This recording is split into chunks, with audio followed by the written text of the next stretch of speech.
Well, at the beginning, there was none. The whole idea of states' rights is the state is the primary focus of political loyalty, but there was really no way that the individual states could continue with that in an extreme fashion, because then the Union could just take them one at a time. And so the idea of forming a confederacy to defend themselves formed early on, and it was realized that we have to have some sort of, in the South, speaking from the Southern point of view, we have to have some sort of central authority. And as time grew on, that central authority increased, maybe even beyond what it was in the Union at the time, in order to defend the South. And so the Southern states all maintained their right to secede, but once in the Confederacy, secession was illegal. So it was sort of an ironic thing that in order to defend these alleged important rights, they gave them up. Now, not completely, because there was still a lot of tension all through the Civil War in the South concerning who had authority to do what. Certain governors would claim they had authority over certain troops and certain installations, and this actually did not aid the Southern cause. There was an awful lot of friction between the states and the Confederate government, but as one Confederate said, if we had a tombstone, we would write on it, "Died of a theory," because they had this theory of the Confederacy, but they squabbled a lot. And of course, this occurred in the Union as well. You have a perception that the main military minds of that era were Southerners. To a certain degree. The most effective generals on the average were West Point graduates. They, of course, would have been educated in military matters much more than somebody that, let's say, was just a member of the militia. There were political generals in the South and the North who were rather effective, but most of these people were just politicians who, if they raised 1,000 troops, could be a colonel. So imagine if you could get 1,000 people together and sign up, you could be a colonel. Now, what do you know about being a colonel? Well, this is part of the problem at the beginning of the Civil War on both sides. About a third of the people who graduated from West Point and participated in the Civil War went south. About 2/3 were in the North. However, the South had military traditions that the North didn't. For example, Virginia Military Institute, the Citadel in South Carolina, a number of people got a military education there that participated in the Civil War. So West Point graduates, very prominent. Political generals, prominent at the beginning. Generally not so good, although there were a few outstanding examples, but most of them were rather disastrous. Well, how well equipped were the armies? Was it comparable? Not Who at had all. the advantage? Not at all.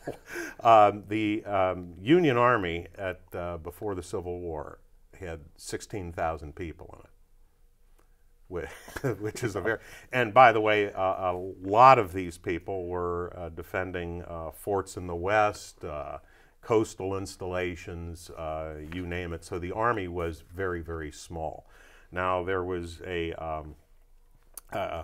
backlog of West Point graduates who were in civilian life who could come in to the military. There were various militia groups, but as far as being trained extensively, no, a very small number.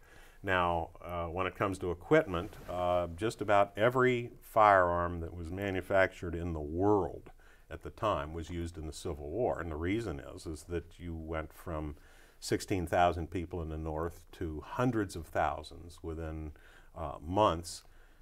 There simply weren't that many rifles in So they this just country. grabbed it from the farm and went. Well, sometimes squirrel rifles, shotguns. Also, they sent, both the North and the South, sent agents to mostly Europe to buy what they could. And so at the beginning of the Civil War there was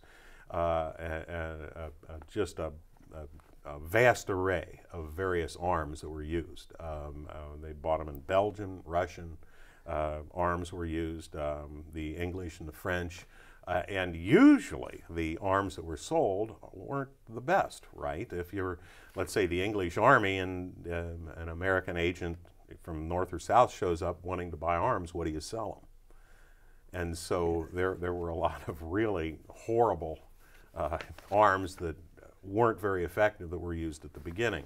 However, by, let's say, the middle of 1862, by the Battle of Antietam, most, if not all, of the arms used by the North were the standard Springfield rifle, which was very effective and the standard arm at the time. Were both sides fighting, when the fighting started, were they fighting with the same style? Pretty much so, because they were all Americans and their leaders had been trained at West Point, and so the tactics used were pretty much the same. However, those tactics were oftentimes outdated.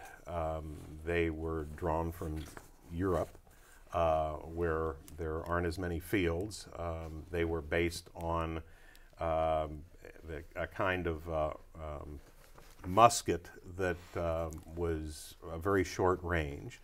A lot of the leaders in the Civil War had also fought in the Mexican War, which was a very quick war and did not proceed at all like the Civil War was going to. So the tactics were often rather crude.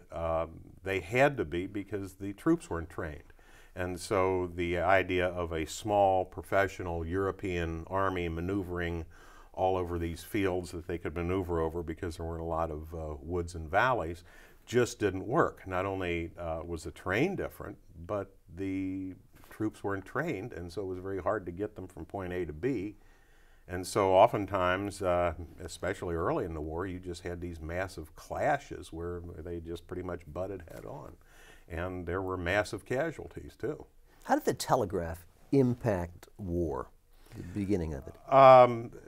You could divide that into the civilian aspect and the military aspect. And the civilian aspect meant that you could send a message from Washington to, let's say, St. Louis in a few hours. You could not send the message direct. It had to be, because of just the technology of the day, it had to go in leaps and bounds, but it could make it in 2 hours. So anything that happened was known across the country very rapidly. If you did need troops, you could coordinate the movement with a telegraph. Mostly these would be railroad movements where you could, and telegraphs are very important for the railroad. Railroads don't have passing lanes. So you have to coordinate the movements of trains so they don't just jam up the track. So that is one aspect. The second aspect, however, was military, where especially the Union used telegraphs on the battlefield. They would lay out lines from one side of the battle to the other, and this was extremely useful because rather than sending messages back and forth, which might take hours, they could almost do it instantly, and this was a great advantage. So that technology, steam technology, really changed the way wars were fought. This took a while to sink in, but eventually, by, let's say, 1865, the armies were, even the Southern Army, which was almost defeated, were much more efficient than they were in 1861. Now, balloons were used also for... They were. Not very effectively. And some of this was due to just the problem of using a hydrogen-filled balloon. The hydrogen was made by taking sulfuric acid and dumping iron filings into it and then collecting it. Now, as we know from the Hindenburg, hydrogen's sort of dangerous, but no balloon was ever shot down, although the Confederates tried. The Confederates did try to use a balloon, but it didn't work very well. These seem to have a great deal of promise, especially during what was called the Peninsular Campaign in 1862. But part of the problem was there were a number of balloonists who had big egos, and they all wanted to run the program, and none did. And in a lot of ways, the military just got sort of tired of it. Plus, it's hard to observe things from 3,000 feet if you're trying to observe something a number of miles away. As you know, the atmosphere can be hazy.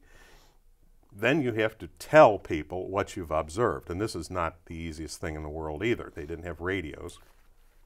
They would have to signal or run a telegraph up, which was hard because the wire was heavy. So they did hold some promise, but it really never was fulfilled. They probably could have been used more effectively, but that could be said of a lot of things in the Civil War.